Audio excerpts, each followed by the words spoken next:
देश की संसद और यूपी की विधानसभा दोनों जगहों पर विपक्ष बहुत ज्यादा सत्ता पार्टी पर, सत्ताधारी पार्टी पर हमलावर है। 20 जुलाई को सीजेपी के प्रदर्शन के दौरान छात्रों पर लाठीचार्ज और चढ़ावा चोरी के मुद्दे पर संसद से लखनऊ तक संग्राम छिड़ा हुआ और दिल्ली में संसद परिसर में विपक्षी पार्टियों के सांसदों ने विरोध मार्च निकाला और सरकार की मुसीबत संसद में कम होती नजर नहीं आ रही है। ये दो तस्वीरें देखिए। सबसे पहली तस्वीर देखिए, संसद परिसर में किस तरह का बवाल मचा हुआ है। डिंपल यादव हो, प्रियंका गांधी और राहुल गांधी, तमाम बड़े चेहरे सरकार के खिलाफ लामबंद नजर आ रहे हैं। और दूसरा, यूपी की विधानसभा 4 दिन का मानसून सत्र और वो भी नहीं चल पाया। मजबूरन सत्र को अनिश्चितकालीन के लिए स्थगित करना पड़ा और इस तरह का आंदोलन, इस तरह के पोस्टर्स और इस पर सरकार की आपत्ति और चढ़ावा चोरी मामले पर लगातार सरकार को संसद से लेकर सड़क तक और यूपी की विधानसभा में घेरने की कोशिश होती रही है। अब यूपी विधानसभा परिसर में समाजवादी पार्टी ने विरोध प्रदर्शन किया। राम मंदिर चढ़ावा चोरी के मुद्दे पर नारेबाजी की। एसबी के विधायकों ने दान पात्र और पोस्टर लेकर जमकर नारेबाजी की और चढ़ावा चोरी मामले पर सदन में चर्चा की मांग की, लेकिन यह बात नकारा गया और सदन को अनिश्चितकालीन के लिए स्थगित करना पड़ा। ये पार्लियामेंट में जाना हमारा रिस्पॉन्सिबिलिटी है। हम अकाउंटेबल है जनता से, ये उनके दिमाग में नहीं है। अभी भी उनको ईगो है और उनकी ईगो सेटिस्फैक्शन कर लेने के लिए वो ऐसा धंधा है। लोकसभा के अध्यक्ष जी से अब निवेदन करूंगा कि जो लोग सदन को जबरदस्ती नहीं चलने दे रहे हैं और अपना उपस्थिति में अटेंडेंस भी बनाते हैं, ऐसे लोगों का कोई नैतिक दायित्व नहीं है कि लोकतंत्र की बात करे। समाजवादी पार्टी का व्यापक दृष्टिकोण रहा है। प्रदेश और देश के जनमानस के सामने जो भी मुद्दे रहे, हर मुद्दे पर समाजवादी पार्टी का एक अपना स्पष्ट मत रहा है। जहां चढ़ावा चोरी का खुलासा हमारे राष्ट्रीय अध्यक्ष जी ने किया, लगातार हम लोग मांग कर रहे हैं कि उसमें जो भी लोग उन पर कठोरतम कार्रवाई हो। वहीं जब नौजवानों के नीट का सवाल था, जंतर मंतर पर लाठीचार्ज का सवाल था या शिक्षा मंत्री के इस्तीफे का सवाल था, उस पर भी समाजवादी पार्टी की पुख्ता राय रही। और संसद परिसर में प्रदर्शन के दौरान समाजवादी पार्टी के सांसदों का जेनजी लुक साफ तौर पर नजर आया। समाजवादी पार्टी के सभी सांसद लाल रंग की कैप लगाकर, जिसके पीछे A2Y लिखा रहता, मतलब अखिलेश यादव, उसको पहनकर संसद पहुंचे। एसपी के सांसद जो लाल रंग की टोपी पहनते हैं, उन्होंने वो बाकायदा देखिए ये कैप लगा रखे हैं। अक्षय यादव मुझे नजर आ रहे हैं, रामगोपाल यादव नजर आ रहे हैं, पीछे राजीव राय नजर आ रहे हैं और ये कैप पहनकर उन्होंने मार्च में हिस्सा लिया और विरोध प्रदर्शन में शामिल हुए। टोपी बदली हुई है समाजवादी पार्टी की, कौन सा लुक है और क्यों? ये जेनजी लुक है, थोड़ा स्टाइल चेंज करा आज हम लोगों ने। और यूपी विधानसभा परिसर में समाजवादी पार्टी ने जबरदस्त प्रदर्शन किया। राम मंदिर चढ़ावा चोरी के मुद्दे पर विधानसभा परिसर में नारेबाजी की गई। समाजवादी पार्टी के विधायकों ने दान पात्र और पोस्टर लेकर जमकर नारेबाजी की। समाजवादी पार्टी ने चढ़ावा चोरी मामले पर सदन में चर्चा की मांग की थी।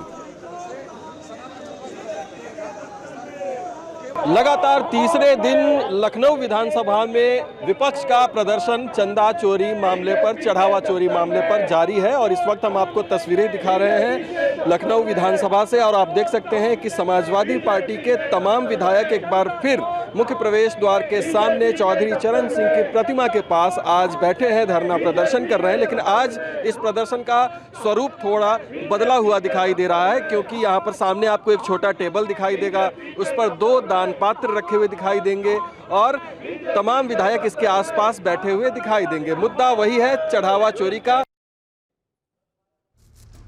और यूपी के मुख्यमंत्री योगी आदित्यनाथ ने समाजवादी पार्टी के विरोध प्रदर्शन पर सख्त प्रतिक्रिया दी। उन्होंने कहा कि समाजवादी पार्टी का दोहरा चरित्र इस मॉनसून सत्र में सामने आया है।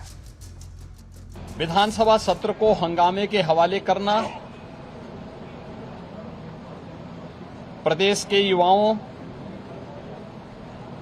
किसानों, महिलाओं और गरीबों के साथ भारी अन्याय है।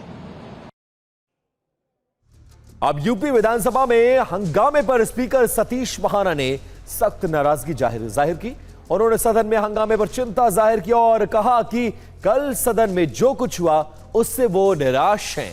सतीश महाना ने कहा कि पहली बार महसूस हुआ कि उनके प्रयासों में कमी रह गई। साथ ही कहा कि इस कुर्सी के योग्य मैं हूं या नहीं, इस पर मुझे विचार करना होगा। महाना ने कहा कि मेरी राजनीतिक पारी लंबी थी और अंतिम चरण में चल रही है।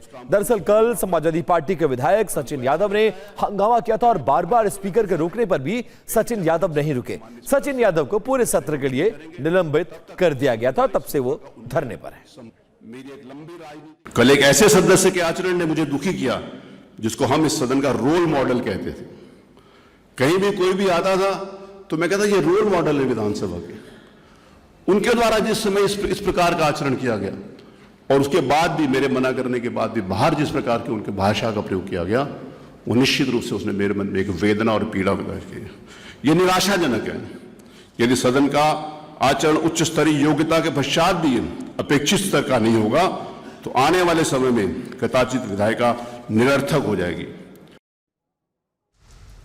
अब न्यूज काउंटर पे खबर को बदलने जा रहे हैं और बात करेंगे समाजवादी पार्टी के प्रबुद्ध सम्मेलन की। उत्तर प्रदेश में जनेश्वर मिश्रा की जयंती के बहाने आज समाजवादी पार्टी ने ब्राह्मणों का पूरा कुनबा मंच पर इकट्ठा किया और उत्तर प्रदेश विधानसभा चुनाव के लिए अपना सियासी एजेंडा सेट किए जाने के साथ साथ जाति के इर्द गिर्द ताना बाना भी बुनते नजर आए अखिलेश यादव।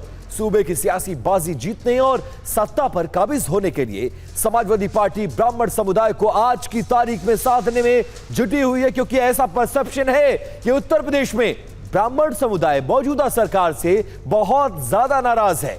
ब्राह्मण वोट यूपी में सत्ता की शुरुआत से कुंजी माना जाता रहा है। यही वजह है कि अखिलेश यादव 2027 के विधानसभा चुनाव से पहले अपने सियासी समीकरण को चारों तरफ से मजबूत करने में जुट गए हैं। समाजवादी पार्टी अपने विनिंग फॉर्मूले पीडीए यानी पिछड़ा दलित अल्पसंख्यक के साथ अब ब्राह्मण समाज को जोड़ती नजर आ रही है, जिसके लिए लखनऊ में इस प्रबुद्ध सम्मेलन का आयोजन किया गया था। समाजवादी पार्टी के संस्थापक रहे जनेश्वर मिश्रा की जयंती पर यह ब्राह्मण सम्मेलन आयोजित किया गया। जनेश्वर मिश्रा को समाजवादी पार्टी का कद्दावर नेता, ब्राह्मण चेहरा और लोहियावादी माना जाता था। इतना ही नहीं, वो उन्हें छोटे लोहिया के नाम से जाना जाता था। अखिलेश यादव के राजनीतिक गुरु थे। अखिलेश यादव अब जनेश्वर मिश्रा की जयंती के बहाने ब्राह्मण समाज के बीच अपनी पैठ को जमाना चाहते हैं और आज बहुत बड़ी संख्या में तमाम बड़े नेताओं के साथ साथ बड़ी संख्या में ब्राह्मण समुदाय के लोग समाजवादी पार्टी के कार्यालय और मुख्यालय पर नजर आए हैं। अब समाजवादी पार्टी के इस ब्राह्मण सम्मेलन में काशी, मथुरा, अयोध्या से संत और विद्वानों को भी मंच पर बुलाया गया था। मंच से वैदिक मंत्रोच्चार किया गया। अखिलेश यादव संतों और विद्वानों का सम्मान कर ब्राह्मण समाज को सियासी संदेश देते नजर आए। समाजवादी पार्टी के ब्राह्मण चेहरों ने सूबे के अलग अलग क्षेत्रों में दौरा करके ब्राह्मण सम्मेलन के लिए माहौल बनाया। माता प्रसाद पांडे से लेकर सनातन पांडे, अभिषेक मिश्रा, पवन पांडे, संतोष पांडे ब्राह्मण सम्मेलन के लिए पूरी ताकत लगाते नजर आए।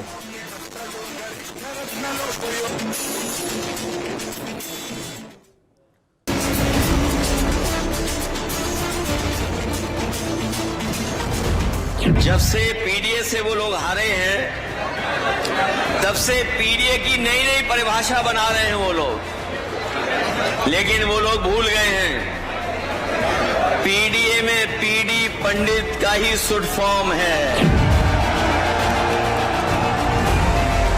भारत की धरती पर अगर एक भी उदाहरण हो कि जहां पर हमारे पूजनीय शंकराचार्य जी को स्नान करने से रोका गया हो, त्रिवेणी में स्नान नहीं कर सकते हैं, उन्हें धरना देना पड़ा। भटकों के साथ जो अपमान किया और पूजनीय शंकराचार्य जी को डराने के लिए उन पे कौन सा मुकदमा लगाया था? पॉस्को वाला लगाया था, झूठा मुकदमा। भगवान कृष्ण और सुदामा की दोस्ती आज की नहीं है। बताओ कितने हजार साल पुरानी है, किस युग की है दोस्ती?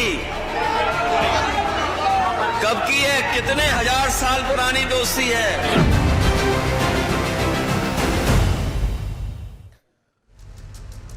तो उत्तर प्रदेश के चुनाव नजदीक है और यूपी में ब्राह्मण वोट का रेलेवेंस बहुत ज्यादा है। पिछले 20 सालों का रिकॉर्ड उठाकर देखिए, बसपा, समाजवादी पार्टी और फिर 2 टर्म लगातार भाजपा में कितना ज्यादा मायने रखते हैं। और आज की तारीख में उत्तर प्रदेश में इनकी स्थिति क्या है उस पर करेंगे चर्चा, लेकिन उससे पहले कुछ ग्राफिक्स एंड डिटेल्स वो जरा लेकर आपको बताएंगे। लेकिन उससे पहले दिल्ली में राहुल गांधी प्रेस कॉन्फ्रेंस कर रहे हैं, सीधे आपको वहां लेकर चलते हैं। बहुत अच्छा लगा क्योंकि मेन बात इन्होंने बोली कि देखिए, जब अन्याय होता है, चाहे किसी और पे भी अन्याय होता है, एज अ सिटीजन हमारी जिम्मेदारी है कि उस व्यक्ति को हम प्रोटेक्ट करें, उसकी रक्षा करें। और ये मुझे कॉन्स्टिट्यूशनल वैल्यू लगती है, नेशनलिस्ट वैल्यू लगती है। I am very proud of all of you. I'm very proud of every single young person who has done this. You have done nothing wrong. And the question of accepting your apology does not arise. You do not have to apologize to anybody. You have not done anything wrong. I'd like to say 2 words in English. We had a freewheeling conversation with some of the young protesters. They mentioned to me how they were assaulted, beaten, threatened. I'm very proud of them. I'm very proud of what they have done, what thousands of young Indians like them have done. They have defended the Constitution.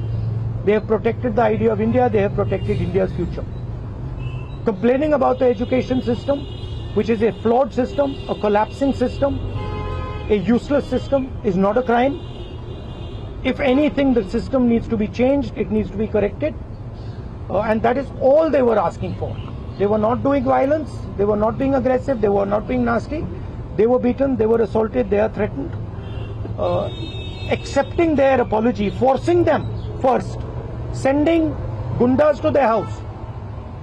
महिलाओं के घर में गुंडा भेजने के बाद forcibly उनसे apology, 15 साल की बच्ची से अपॉलॉजी लेना और फिर उस अपॉलॉजी को एक्सेप्ट करना, accepting that apology is complete nonsense. We do not accept it. We want a education system that works. We want exam leaks to stop, and we want the future of this country, who is them, to be respected and protected. So would you like to say a word? Hello everyone, मेरा नाम है रिया अहीर. मैं वो लड़की हूँ जो Mumbai police के सामने आ गई थी. यू गाइस से कि ये वो लड़की है जो वायरल हो गई है, जिन्होंने मुंबई पुलिस को रोका था. बट मैं मीडिया से ये कहना चाहूंगी, मैं वो लड़की हूँ जिन्होंने 20 बच्चों को अनलॉफुली डिटेन होने से रोका था. Please change your narrative, change your perspective. पर जो भी मैंने किया उसकी वजह से मुझे बहुत हरास किया जा रहा है. ट्रोलिंग नहीं बोलूंगी मैं, क्योंकि ये ट्रोलिंग नहीं है, ये क्राइम है. और सिर्फ यही नहीं, जनता ही नहीं बल्कि पार्टी वर्कर्स भी अभी अपने फेसबुक पर पोस्ट लगा रहे हैं, मेरे बारे में गलत बोल रहे हैं कि मैं जो कुछ भी कर रही हूँ 140 रुपीज में अपनी बॉडी बेच रही हूँ. सर आप खुद ही सोचिए, उनके दिमाग में ऐसा कितनी गंदगी भरी रहेगी कि वो ये बोल रहे हैं. 27 को मैंने क्राइम रजिस्टर करवाया था. आज 5 तारीख है, मेरे हाथ में अभी तक FIR नहीं आया है. ना ये बेटियों को पढ़ने दे रहे हैं, ना ये बेटियों को बचने दे रहे हैं. मैं बस आपसे इतना कहना चाहूंगी कि एज मीडिया हमारी सबकी रिस्पॉन्सिबिलिटी होती है कि जिन बच्चों के लिए मैं खड़ी थी अब वो मेरे लिए खड़े हैं. एज अ सिटीजन हमारी भी रिस्पॉन्सिबिलिटी है कि एक दूसरे के लिए हम खड़े रहें. Thank you. एक सेकंड. हेलो. इनके बारे में मैं कहना चाहता हूँ. इनको पैलेट गन इंजरी हुई थी. ये थोड़ा आपको बताएंगे कि कहा जा रहा है कि पैलेट गन यूज नहीं की गई. ये आपको थोड़ा बताएंगे. मेरा नाम नूतन टोप्पो है और मैं झारखंड से बिलोंग करती हूँ. और प्लेट गन मैं अपने आंखों से देखी थी कि हमारे साइड वो गन पॉइंट किया हुआ था और जैसे ही मैं मुड़ती हूँ ऐसे पीछे से मुझे गन फायर किया गया. और मुझे पता, अच्छी तरह से पता है, मुझे गन से ही फायर में लगी है, प्लेट गन से ही लगी है. बस मुझे ये पता है. पर जब देश में जंतर मंतर में 20 तारीख और जब जब अन्याय के खिलाफ हमें खड़ा होने का मौका मिले हम खड़ा होंगे जरूर। मैं फरहनाज उत्तर प्रदेश से आई हूँ। मैं एज अ ग्रेजुएशन स्टूडेंट हूँ, लेकिन हम जब 20 तारीख को जंतर मंतर पे एकदम पीसफुल होकर प्रोटेस्ट कर रहे थे, ये पुलिस के गुंडे बहुत बुरी तरीके से हमको मारे। इतने बुरा इंजर्ड करने के बाद में ये लोग हम लोगों पे ये बोलते हैं कि अगर आप कार्रवाई करोगे तो हम लोग भी डायरेक्ट कार्रवाई करेंगे। देन उसके बाद भी जब इनसे ये नहीं बना तो ये लोग कहने लगे, ये पुलिस का कहना था कि इनका नाम क्योंकि मुसलमान नाम से इन लोगों ने जज किया कि मैं फरहनाज। पहले इन्होंने मुझे मारने के बाद बस में बिठाया, 3 घंटे तक लिटरली रखे और फिर उसके बाद बोलते हैं कि नाम क्या। मैंने कहा फरहनाज। इनकी लिस्ट अलग बनाई जाएगी क्योंकि ये लोग देशद्रोही हैं। तो सर अगर हम लोग शांति से प्रोटेस्ट कर रहे हैं, क्या हम देशद्रोही हैं? क्योंकि हम लोग नॉर्मल लगा रहे थे वंदे भारत और भारत माता की जय, उसके बावजूद भी हम लोग को मारने के बाद देशद्रोही बोलते। तो ये इन्होंने हमारे साथ किया। उसके साथ साथ सोशल मीडिया पे लगातार आ रहा है कि अरे ये लोग सिर्फ देशद्रोही पना करने गए थे। तो मेरा यही कहना है कि अगर आप लोग इस तरीके से करते रहोगे, लेकिन हम लोग बाज नहीं आएंगे। हम हक के लिए, अपने देश के लिए हमेशा खड़े रहेंगे। जय हिंद, जय भारत। मेरा नाम भरत बानाइत है। मैं नागपुर से आया था जो जंतर मंतर के लिए प्रोटेस्ट किया था। उस प्रोटेस्ट में मैं 20 जून से था, पर 20 जुलाई को हुआ वाकया तो हमने धर्मेंद्र प्रधान के लिए जो इस्तीफा मांगा था, उस इस्तीफे के लिए इन्होंने इतना अत्याचार किया, इतनी बर्बरता की। शायद हमने अमित शाह का इस्तीफा मांग लिया होता तो इन्होंने हम पे सीधा गोलियां चला दी होती, बॉर्डर बना दिया होता जंतर मंतर को। मुझे इस तरीके से लगता है क्योंकि हमने जो सहा है, मैंने खुद कईयों बच्चों को एम्बुलेंस में डाला जो ब्लीडिंग हो रही थी, उनसे ब्लीडिंग हो रही थी। मैंने उनको डाला तो सामने जाके उनको रोका गया था। उनको रोकने के बाद उनको फिर जिनके सर पे लगी थी उनके पैर तोड़े गए और जिनके पैर टूटे थे उनके सर फोड़े गए, हाथ तोड़े गए। मतलब इस तरीके का वाक्य हमने देखा और अभी तक जिंदगी में मैंने ये ऐसा दिन कभी मैंने अपने जिंदगी में नहीं देखा और ये मेरे जिंदगी का ब्लैक डे था और ये जिंदगी में किसी के नहीं आना चाहिए। इसलिए सबने एक साथ सब खड़े हुए और जैसे मुझे मारा गया तो लोग मुझे देख के आए, पर अभी हमें लगता है कि उस दिन अगर हम रुकते नहीं जंतर मंतर पे तो ये लोकतंत्र का आखिरी दिन होता। यही मैं कहना चाहता हूँ। धन्यवाद। हाय एवरीवन, मेरा नाम मुस्कान है। मैं ज़्यादा कुछ नहीं बोलूँगी, मैं बस इतना बताऊँगी that I was one of the peaceful protesters at Delhi Jantar Mantar. मेरा सवाल बस ये है कि जब मैं शांति से चल रही थी तो पुलिस ने मुझे मारा क्यों? आरएएफ ऑफिसर्स ने मेरे ऊपर लाठी क्यों बजाई? और जब ये साफ साफ रूल है कि आप थाई के ऊपर नहीं मार सकते हो और एक मेल ऑफिसर किसी लड़की को नहीं मार सकता, तो एक मेल आरएएफ ऑफिसर ने why did he try to jab a baton into my buttocks? मेरा बस इतना सा सवाल है। और अगर इसके लिए जिसको भी उसने ऑर्डर दिया था अगर वो आके मुझसे माफी मांग ले तो मुझे भी बहुत खुशी मिल जाएगी। एंड सेकेंडली, क्योंकि मैंने बोला कि मेरा नाम मुस्कान है, मैं एडिशनली ये भी ऐड करना चाहूंगी कि सरनेम मेरी शर्मा है। और ये मैं इसीलिए बता रही हूँ क्योंकि आजकल हर कोई मान के बैठा है कि मैं मुस्लिम हूँ और इसीलिए मुझे और ज्यादा गालियां मिल रही हैं। And that does not tell anything about me, but that tells a lot about the narrative जो इस कंट्री में अभी सेट हो रहा है कि अगर इसने सरकार के खिलाफ बोल दिया तो ये तो मुस्लिम है, और जैसे ही आप किसी को मुस्लिम बना देते हो समहाउ वो अपने आप ही एंटी नेशनल कैसे बन रहा है। तो हम इस नैरेटिव को बहुत ज्यादा आजकल फॉलो कर रहे हैं और ये जितनी भी ट्रोलिंग आजकल हो रही है इंटरनेट पे, जितना भी हरासमेंट हम लोग फेस कर रहे हैं, ये इस कंट्री का नैरेटिव बताता है बहुत साफ साफ। थैंक्स।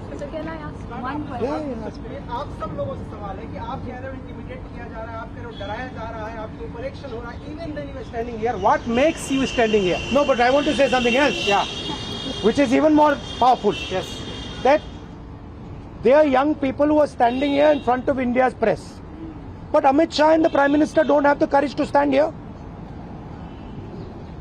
अगर ये बाहर जाएगा उसके बाद हमें रोज और गालियां पड़ने वाली हैं। What makes you standing here? They are क्योंकि Indian. कल को मेरे साथ गलत होगा, मेरे साथ कोई आके खड़ा नहीं होगा अगर आज मैं दूसरों के लिए आवाज नहीं उठाऊंगी। और ये ऐसी country, to be very honest, जिन लोगों को मेरी सुरक्षा करनी चाहिए उस दिन मैं उन्हीं लोगों से पिट रही हूँ। So as a woman of this country, please tell me where am I supposed to go to for my protection? मुझे बस आप इतना बता दीजिए। Just 1 second. 1 second. मेरा बस एक सवाल है जो भी ये देख रहा है उनसे, क्या जस्टिस आपको सिर्फ तभी मिल सकता है जब आप कोई कॉन्स्टिट्यूशनल वर्कर हो, या आर्टिकल 14 के हिसाब से जस्टिस सबके लिए इक्वल है? ये मेरा सवाल है। So no, last thing I want to say. One second, we're not taking any more questions. Last thing I want to say is that for them to come here, जो आपने बोला, it is an act of courage. It is not easy for them to come here. They are facing harassment, they are facing violence, they are facing torture, and I am very proud that they have the courage to speak so eloquently, so beautifully about what they're feeling. And these are exactly the type of youngsters that this country needs. There's thousands and thousands of them, and I'm extremely proud of what they have done. Final thing, the person who is responsible for this violence, the person who has had the pellet gun fire into this young lady, the person who's had the pellet gun fire into that young man I brought here, the person who has turned the police force against this young lady who's asking for their protection is Mr. Amit Shah, is the Home Minister of India. He does not have the decency to come to Parliament. He does not have the decency or the courage to comment on what has happened. And there's only two possibilities. One, he did not know that this violence was being carried out on the children, in which case he's incompetent. And two, that he ordered the shooting of the pellet gun, he ordered the violence on these children, on these youngsters, which means he's culpable. Either way, he is responsible. Thank you very much, and thank you very much for coming. All the best. Thank you.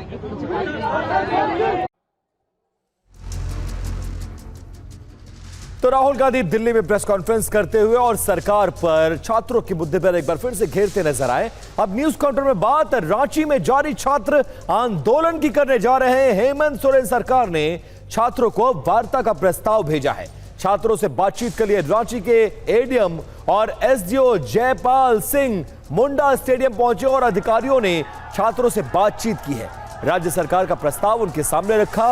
उन्होंने छात्रों से appeal की कि वो 5 सदस्यों का एक प्रतिनिधिमंडल बनाकर सरकार से वार्ता करने के लिए आए। अब छात्रों की ओर से इस प्रस्ताव पर क्या फैसला लिया जाता है, इस पर सबकी निगाहें टिकी हुई हैं। यदि छात्र प्रतिनिधिमंडल भेजने पर सहमत होते हैं तो लंबे समय से जारी आंदोलन के समाधान की दिशा में यह पहला औपचारिक कदम माना जा सकता है। तो रांची में लगातार पिछले एक हफ्ते से यह आंदोलन चल रहा था। 3 दिन से एक छात्र वहां पर अनशन पर बैठे थे और इस आंदोलन का दायरा बढ़ता जा रहा है। लेकिन सबसे बड़ी बात यह है कि जो विपक्षी दल दिल्ली में सीजेपी आंदोलन को प्रोटेस्ट कर रहा था, वो विपक्षी दलों के नेता या फिर वो पार्टियां इस आंदोलन पर खामोशी साधे हुए हैं और आंदोलन बड़ा होता जा रहा है। हेमंत सोरेन सरकार के खिलाफ परीक्षाओं को रद्द करने के लिए और कुछ नई पॉलिसी बनाने को लेकर यह आंदोलन अब बड़ा हो रहा है। तो सीधे हमारे साथ रांची से हमारे संवाददाता शिवांग माथुर जुड़ गए हैं। शिवांग, सरकार ने छात्रों के इस आंदोलन की सूद ले ली है। अधिकारियों का दल वहां पर गया था, छात्रों को बातचीत का प्रस्ताव भेजा गया है, लेकिन छात्रों का रुख क्या है? छात्र क्या चाह रहे हैं? क्या छात्रों की तरफ से कोई बातचीत करने के लिए सरकार के पास जाने के लिए तैयार है?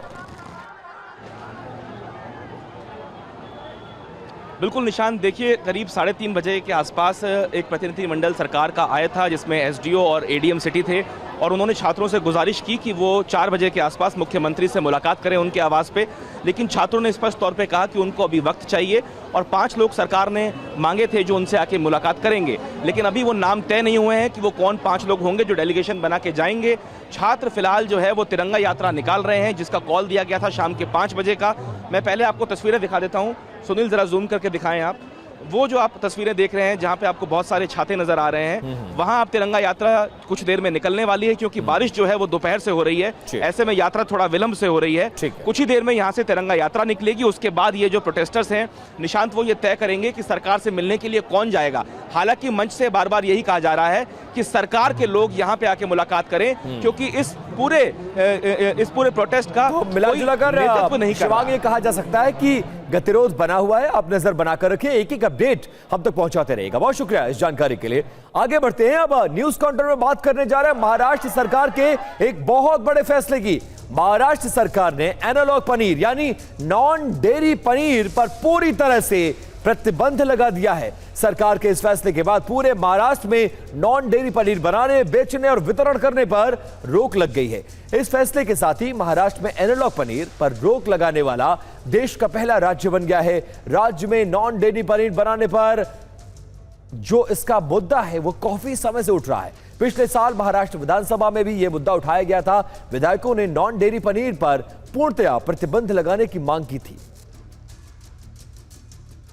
30 जुलाई 2026 का जो महाराष्ट्र सरकार का गैजेट है उसमें एफडीए कमिश्नर ने ये क्लियरली स्टेट किया है कि महाराष्ट्र में पनीर पे रोक लगाने के लिए हम लोगों ने मेनू कार्ड में एक चीज, मेनू कार्ड में एनालॉग पनीर, एनालॉग चीज का क्लियर मेंशनिंग होना चाहिए, ये ऑर्डर निकाला था। लेकिन इसके इम्प्लीमेंटेशन को कुछ लिमिटेशंस आ रहे हैं और ये सब ध्यान में रखते हुए महाराष्ट्र में एनालॉग चीज, एनालॉग पनीर, आर्टिफिशियल पनीर को पूरी तरीके से प्रतिबंधित, पूरी तरीके से रोक लगाई गई है। तो अब आपको बताते हैं कि एनालॉग पनीर क्या होता है और इस पर सरकार ने क्यों रोक लगाई है, उसको ग्राफिक्स के जरिए समझाने की कोशिश करता हूं आपको। एनालॉग पनीर पर क्यों लगी रोक, ये जानिए सबसे पहले। क्योंकि असली पनीर की ये एक तरह से नकल होती है। ये दूध से बना हुआ पनीर नहीं होता है, पाम ऑयल से बनाया जाता है और गाढ़ेपन के लिए स्टार्च का इसमें इस्तेमाल किया जाता है। यह सेहत के लिए बहुत ज्यादा नुकसानदायक होता है। असली पनीर के मुकाबले इसकी कीमत बहुत कम होती है, आधे दाम पर यह बिकता है। और एनालॉग पनीर दिल के लिए घातक बताया जाता है, कोलेस्ट्रॉल को बढ़ाता है, वजन बढ़ाता है और इसीलिए इस नकली पनीर पर मांग यह कहा गया था कि इस पर रोक लगाया जाए और उस पर अब सरकार ने फैसला ले लिया है। पूरे महाराष्ट्र में एनालॉग पनीर पर पूरी तरह से वितरण पर, इसके उत्पादन पर अब रोक लगा दी गई है। अब आपको बताते हैं कि असली पनीर और एनालॉग पनीर में फर्क क्या होता है। अब तक आपने ये जाना कैसे ये बनता है। असली और एनालॉग पनीर में फर्क क्या है वो आप जानने की कोशिश करिए। असली पनीर और एनालॉग पनीर ये दो कॉलम्स हैं। ताजे दूध से बनता है असली पनीर, लेकिन एनालॉग पनीर कई चीजों को मिक्स करके बनाया जाता है। अब जो असली पनीर है उसमें अच्छी मात्रा में प्रोटीन होता है और देखने में पनीर जैसा वो प्रतीत भी होता है। एनालॉग पनीर देखने में पनीर जैसा लगता जरूर है, लेकिन वो दूध से नहीं बना होता। ये नॉन डेयरी प्रोडक्ट है, जैसा कि इससे पहले मैंने बताया कि पाम ऑयल और स्टार्च से बना होता है। अब देखिए, असली पनीर में स्वाद और उसकी खुशबू अलग होती है, जबकि एनालॉग पनीर में होटल और फूड इंडस्ट्री में इसका बहुत ज्यादा इस्तेमाल होता है, क्योंकि आपकी सेहत से उन्हें कोई फर्क नहीं पड़ता है। और असली पनीर कीमत थोड़ी ज्यादा जरूर होती है, लेकिन वो सेहत के लिए फायदेमंद होता है, जबकि एनालॉग पनीर असली पनीर के मुकाबले सस्ता होता है। इसीलिए प्रोफेशनली जो लोग इसका इस्तेमाल करते हैं होटल्स में या बड़े प्रतिष्ठानों में, वो सस्ते की वजह से इसका इस्तेमाल करते हैं और इसका बुरा प्रभाव आपकी सेहत पर पड़ता है। अब एनालॉग पनीर पर बैन के फैसले पर मुंबई के लोगों ने क्या कुछ कहा है वो बातचीत सुनाते हैं आपको।